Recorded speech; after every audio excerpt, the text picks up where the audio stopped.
Mwana wangu akupige.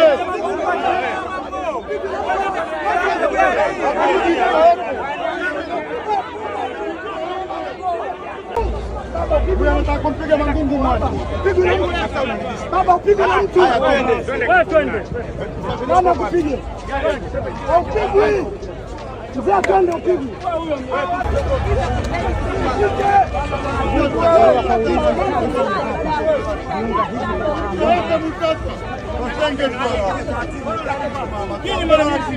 Tunacha kujadili wachezaji.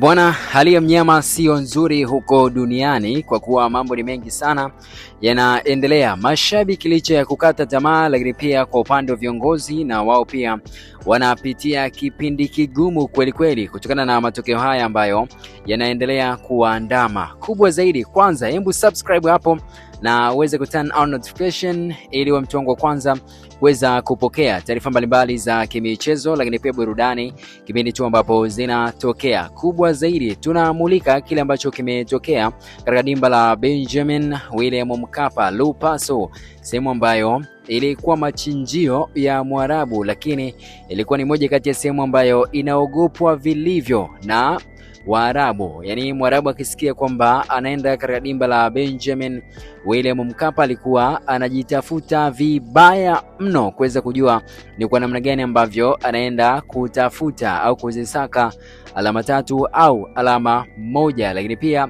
wengi walikuwa wanaambulia kichapo. Sasa baada ya mchezo kuweza kumalizika kwa Simba kuweza kupata sare geto kwake ya 2-2, basi mambo yamekuwa ni mengi, na moja kati ya taarifa ambayo nimeipata muda sio mrefu ni kwamba kuna baadhi ya vijana ambao walikuwa wanataka kuweza kumzibua, kumpa kichapo Mangungu katika dimba la Benjamin William Mkapa, na nimeshuhudia pia vyanzo mbalimbali vya habari vikiripoti taarifa hiyo.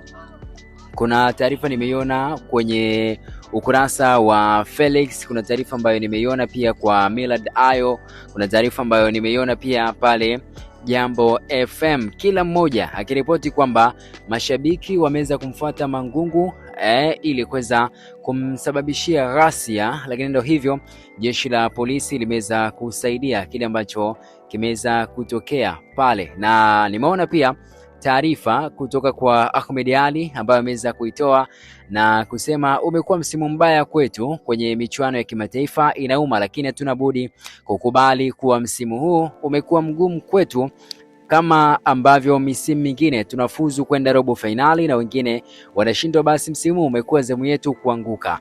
Hatuna sababu ya kurugana wala kutafuta mchawi. Itoshe kusema msimu huu haukuwa wetu na au haikuwa riziki yetu. Tumalize mechi 2 zilizobaki, baada ya hapo tuwekeze nguvu kwenye mashindano ya ndani, huku bado tuna nafasi kubwa ya kufanya vizuri. Poleni ndugu zangu wana Simba, tulichozoea kufanya tumeshindwa kufanya safari hii. Tukubali kuwa huu ni msimu mbaya kwetu na hutokea kwa timu yoyote duniani. Asanteni na poleni kwa wote waliotoa nguvu zao kuipambania Simba ishinde hii leo. Asanteni wale wote waliokuja uwanjani hii leo. Tunatambua kuwa na kuthamini mchango wenu kwenye kuipambania Simba yetu. Tosha kusema asante, wewe ndio mpangaji wa yote. Itoshe kusema asante Mungu, wewe ndio mpangaji wa yote. Hadi wakati mwingine wanyama, hakuna kukata tamaa, maisha ya mpira bado yanaendelea. So hiyo ndio taarifa ambayo ameweza kuitoa Ahmed Ali, lakini pia baada ya kuweza kuona vurugu match ziko ni nyingi kwenye dimba la Benjamin William Mkapa, watu wakitaka kupambana na Mangungu. Nimeona mzee Mchachu akiwa anauliza gari langu liko wapi? Baada ya kuweza kutoka uwanjani, haelewi gari ameweza kulipaki maeneo gani baada ya kuweza kupata kichapo hichi ambacho hakuna mtu ambaye alitegemea matokeo kwa dakika 90 angeweza kutokea hivi, hasa baada ya kuweza kushuhudia dakika 45 za kipindi cha kwanza mnyama akiwa anapambana kwa kasi, lakini pia akiweza kuhakikisha anapata mabao mawili ya haraka. So ndio hivyo, sababu pia zimeweza kumwangusha kocha. Kuna matukio pia ambayo ameweza kuchezwa na Kante, yalikuwa sio matukio mazuri, kurudisha mpira golini, lakini pia mambo kama hayo. So till next time, usiache kusubscribe na turn on notification na uwe mtu wangu kwanza kuweza kupokea taarifa mbalimbali za kimichezo, lakini pia burudani kipindi tu ambapo zinatokea. Till next time.